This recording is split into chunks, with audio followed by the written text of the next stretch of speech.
যে পলিটিশিয়ানের ভিতরে তাকওয়া আছে তার দ্বারা দুর্নীতি সম্ভব না। যে প্রশাসনের কর্মকর্তার ভিতরে তাকওয়া আছে সে ঘুষ নিতে পারবে না, দুর্নীতি করতে পারবে না।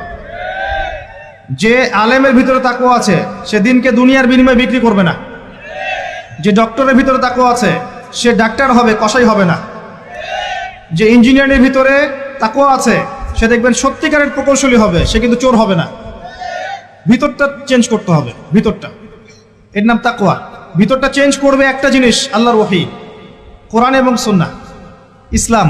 এটা আপনার ভিতরকে পরিবর্তন করবে।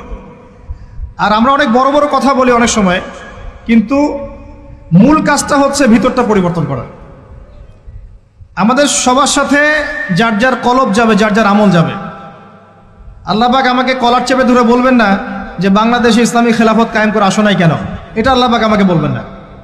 আল্লাহ পাক বলবেন তোমাকে যে দায়িত্ব দিয়েছিলাম ওই দায়িত্ব ঠিকঠাক